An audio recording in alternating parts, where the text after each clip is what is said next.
Je m'appelle Pierre Fournier, j'ai 37 ans, je travaille dans la finance et je suis coureur amateur depuis 2018. Je suis quelqu'un qui aime les challenges, j'aime me dépasser, à chaque fois repousser les limites et je suis quelqu'un aussi d'extrêmement engagé envers les autres et j'ai toujours eu la volonté d'accompagner les gens, de pouvoir aider les gens qui étaient effectivement dans le besoin. Et donc voilà, j'ai toujours été attiré vers ça, le domaine caritatif et humanitaire. Donc l'idée c'est de pouvoir à chaque fois allier les deux, et la partie défi, la partie justement caritative et humanitaire.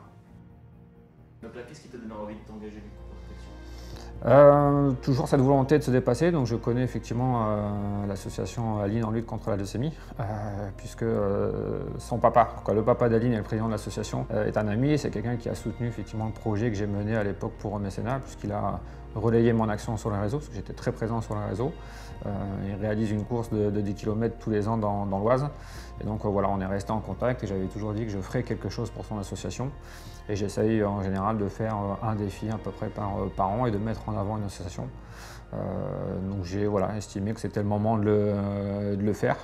Donc il fallait trouver un défi que je n'avais pas encore fait ou dans un cadre, un contexte différent.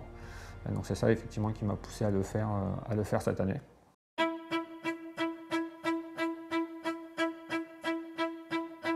Et comment tu t'es préparé? Alors de deux façons. La première physiquement, parce que ça fait maintenant quelques mois que j'ai entrepris un programme de rééquilibrage alimentaire et de préparation physique, parce qu'effectivement il faut être préparé physiquement, il faut être en meilleures conditions. Rééquilibrage alimentaire qui m'a permis effectivement de perdre une dizaine de kilos en 6 mois. Et après une grosse préparation aussi mentale. Parce que même si effectivement on est en bonne condition physique sur ce type d'effort et sur du long, l'aspect mental est primordial puisque c'est ce qui nous permet de tenir, notamment dans les moments très difficiles. Et il y en a eu, parce que sur ce type d'effort, on a une relation qui est relativement cyclique, c'est-à-dire qu'on a des hauts et des bas.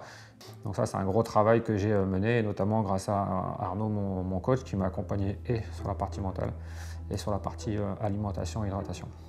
Arnaud m'accompagne maintenant depuis un peu plus de 2 ans. Et voilà, c'est quelque chose qui était excessivement important. Donc il a été là pour m'alimenter et me nourrir effectivement pendant les 24 heures. Et j'ai pas réfléchi. Donc c'est-à-dire que dès qu'il me tendait une gourde, voilà, on a un peu, dès qu'il me donnait à manger, il fallait que je mange. Donc voilà, c'était en mode, je réfléchis à rien et je faisais complètement ce qu'il me disait. Donc c'est lui vraiment qui a piloté toute cette partie-là. Et là, l'idée de l'accompagnement et de le faire dans ce format-là, dans une salle, accompagné pendant 24 heures effectivement par un coach et avoir des personnes qui étaient là en permanence, même en plein milieu de la nuit, m'ont permis effectivement de ce qu'on peut communément appeler poser son cerveau. C'est-à-dire qu'une fois que j'étais sur le tapis, je ne réfléchissais plus à rien, concentré sur mon objectif et c'est une fatigue mentale en moins. Mais à côté de ça, je pensais aussi pourquoi je le faisais. J'ai pensé effectivement à Ludovic et à sa petite fille en disant bon voilà, rien que pour ça, je ne peux pas lâcher. Il y avait le live aussi qui a été organisé, donc c'est une petite pression supplémentaire où là on peut dire merde, on ne peut pas couper la caméra, etc. Donc je me suis dit il ne faut pas que je m'arrête, ou du moins il faut que je me pose le moins longtemps possible. Donc voilà, c'est plein de petites choses qui sont venues se greffer et qui m'ont poussé effectivement à ne pas lâcher.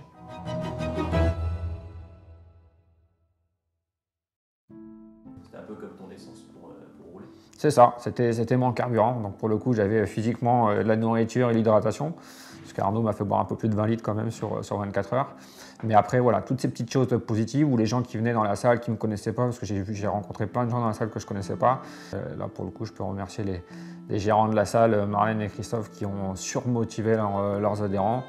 On a eu une belle émulation, donc c'était assez extraordinaire de voir les gens se mobiliser pour ça, pour quelqu'un qui au final qui ne connaissait pas du tout pour la plupart. Ça pour le coup c'était assez chouette.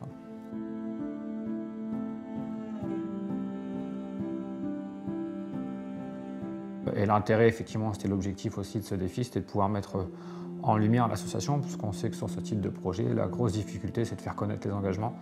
Donc ça a été top. Puis ça a permis de récolter, mine de rien, sur les 24 heures, 1 000 €. Donc c'était plutôt une belle satisfaction. Et la fin, les dernières minutes, comment tu les as ressenties?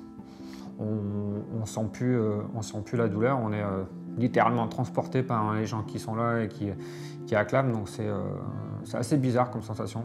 Mais ouais, c'est une très très belle sensation de ces quelques minutes de fin où on sait qu'on y arrive. C'est extraordinaire.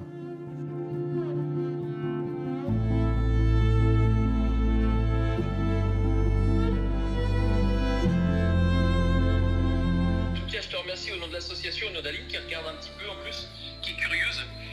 24 heures de défi, c'est un combat. En plus, c'est symbolique parce que c'est le 4 février. Et le 4 février, c'est la journée internationale du cancer. Donc on est exactement dans le thème, relever des challenges, relever des défis, pousser les murs pour que ça avance. Fier de montrer l'exemple, moi je suis fier, hein. Franchement je suis très fier. Et puis c'est un super symbole pour l'asso parce que on adore faire des courses solidaires, on aime bien faire des événements solidaires. En tout cas, on a pu dire, on était ébahis un peu bien sûr par tout ce qui s'est fait. Et puis bien sûr, il y a le calme derrière et ça c'est vraiment chouette. Ouais. C'est un message. Qu'est-ce que tu voudrais dire? Qu'il ne faut pas hésiter à se lancer des défis, peu importe lesquels. Et puis tiens, voilà, maintenant fonce, tu as envie de faire quelque chose, voilà, fais ce qu'il faut pour le faire et à partir du moment où tu donnes le meilleur de toi-même, tu n'as pas à rougir du résultat.